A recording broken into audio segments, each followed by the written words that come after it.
You live with Mikey T, the movie star, you heard? On Report Card Radio, man. Tune in, man. Who the fuck is?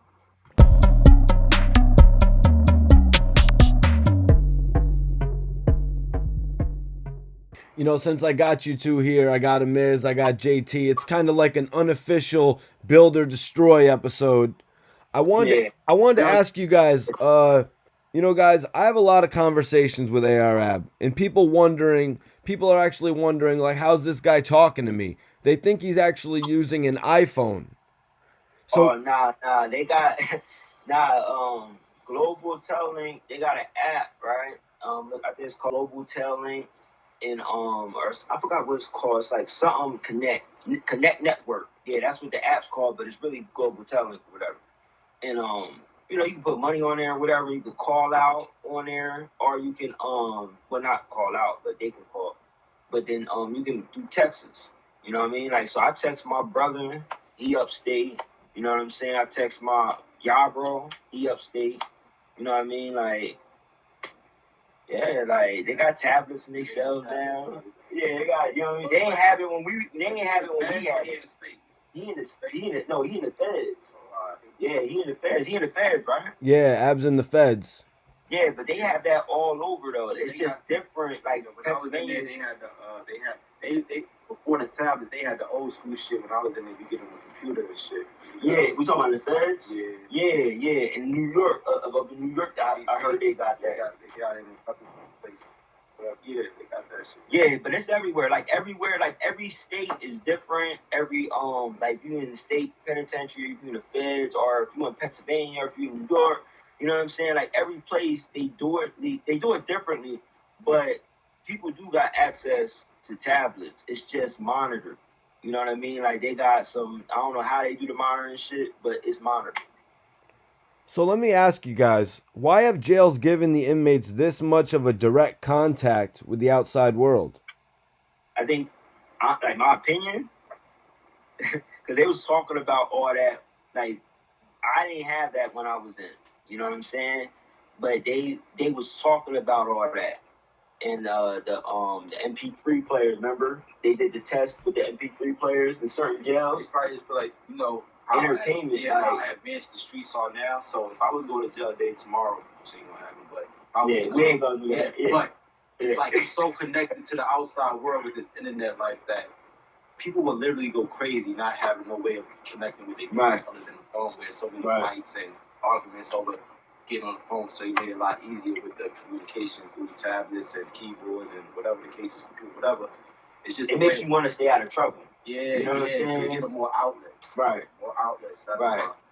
That's how I feel. Like if I had a tablet when I was in jail, that shit kept me sane. It would have kept me sane. I wasn't in there when they had it. I was, you know what I mean? But it would have kept me sane. If I was able to listen to music, shit, and work out. Yeah, you left way before. When I was there, I had the tablet. Yeah, I left a couple of years. You get more the latest music, everything. Yeah, see, I wish I had all that. So, JT, you were saying you actually did Fed time? Yeah, I was there for a little bit. I was in down MDC and everything, and but most of all, I did mostly state. So I've really been trying to get an answer for this, and the question is, how much of a difference is it going to be for Ab from the state to the feds? Because he did a 3.5 year stint in the state, but now he's been in the feds going on 2.5 years. What's the difference? The state is more, I feel like, depending on the prison that you go to, I can say that. Depending on the prison that you go to, some laid back, some more extreme. But yeah, some more extreme and shit. But the feds is cool. You know, the change is that you got more freedom to me, I feel, probably in the feds than the state. They more controlled, they more restricted and everything. But for the most part, he should be cool in the state. You know what state he in right now? What prison he in right now? He's in the FDC, the Philadelphia Federal Detention Center.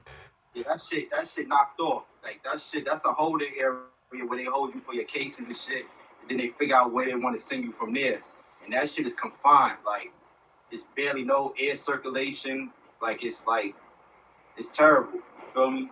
I don't know how it is now, but years ago it was terrible. So like his best bet if he was to go to a federal prison or a state prison would be way better than the predicament he in now.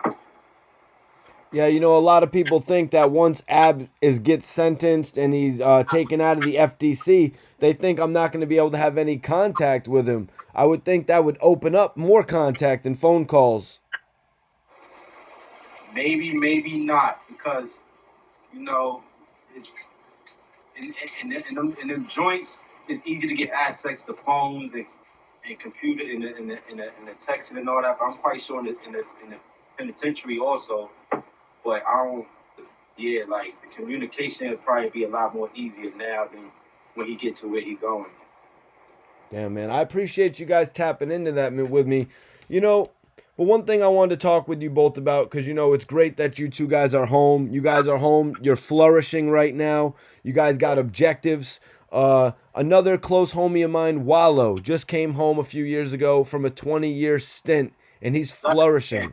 On front, I follow him on Instagram and everything. Like, I respect him 100%.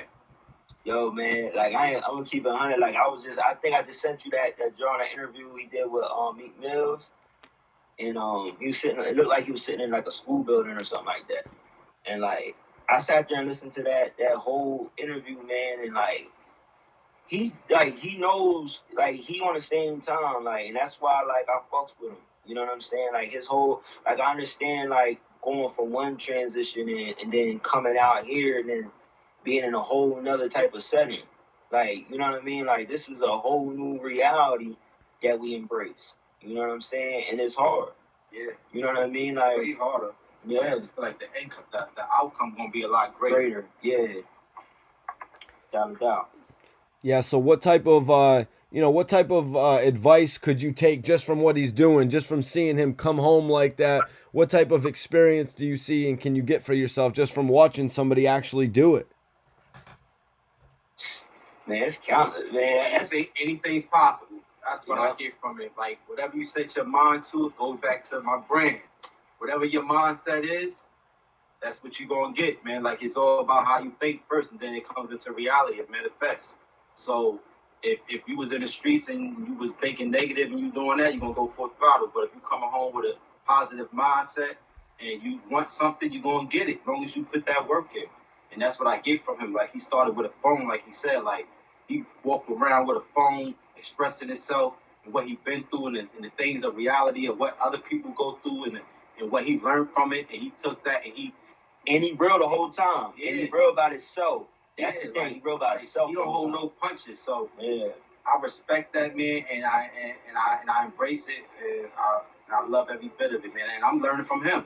Yeah, I'm learning as I go with him too. Yeah. So that's motivation. That motivates me. Like, he don't even know me, you know what I mean? But it just motivates to see somebody like that. Like, you did 20 years, man, so you know what I'm talking about with the cheat sheets and all that. So I can relate. Yeah. I did half of what he did, and I feel like... Well, actually, I did 13, 10, you know what I mean, upstate, but still, that's like the same time he did. Yeah. That's 20 years right there. Yeah, so I commend him, man. Yeah. Real shit. Mm-hmm. So, guys, I wanted to ask both of you, what were some of the goals that you set for yourself when you knew you were coming home?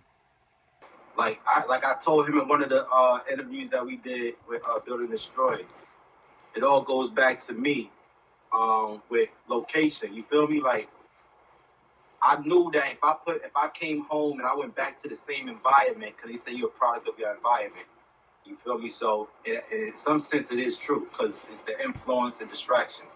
But if you take yourself out of that and put yourself somewhere where you don't know nobody and you got to start from the ground up, it's a lot more easier because you don't have no influences and no distractions to have you go back to what you known for. So my whole thing was, when I was in jail, my number one goal was to relocate, was to have a woman that keep me grounded. And I felt like with a good woman beside me and to be able to relocate outside of Brooklyn, Bed-Stuy, to Pennsylvania, Harrisburg, I felt like that was a new beginning for me. So that was my goal. That foundation right there let me flourish. Being away from people, and having somebody that's strong next to me that's going to help me build my foundation. Yeah, I definitely agree with him, man, because, like, that's pretty much the same thing I did.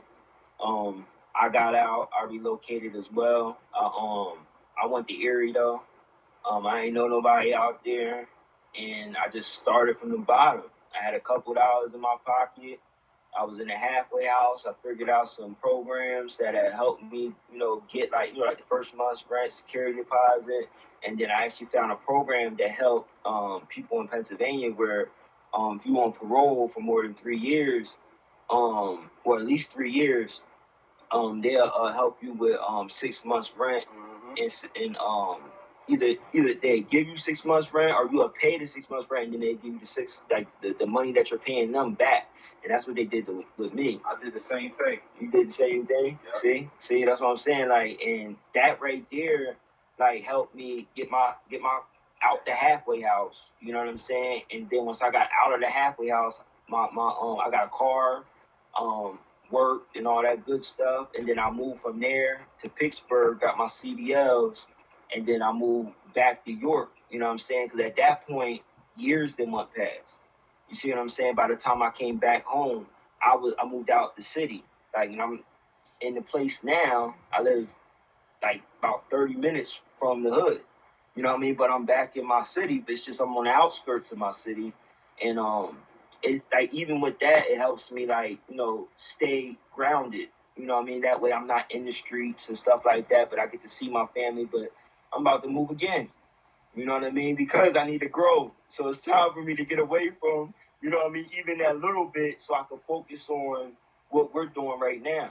You know what I mean? So it's always about, to me, relocating helped me stay focused.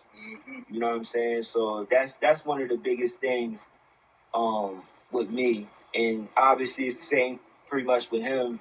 You know what I mean? And we didn't talk about that. Yeah, it's just a mental thing. Like, we just knew what was going to be the best. Right. Because we was on the same page. And it's like, even now, like, yo, a lot of shit, we be like, yo, I got that same shit. Or I did that same shit. Like son, we could not talk for months. And then we start kicking and be like, oh, damn, we on the same wavelength. Like, we doing the same shirts, shit. Yeah, with the shirts, everything. With him buying land, being into real estate. Yep. So it's like, everything is like full circle. Yep. You know what I mean? Well, guys, it was definitely a dope interview. I appreciate both of you guys coming on to Report Card Radio today. I look forward to seeing everything flourish, with the Build or Destroy, your upcoming podcast with your Selly, the Billionaire Minds clothing line. It seems like you guys really got a really good track of thought going, and I look forward to our next interview. That's a fact. Without a doubt, man. I appreciate you having us on here, too, man. I'm going to hit you on the gram, too, you heard? Facts, guys. All right, everybody tune in to the Build or Destroy show as well. I'm going to leave a link in the description.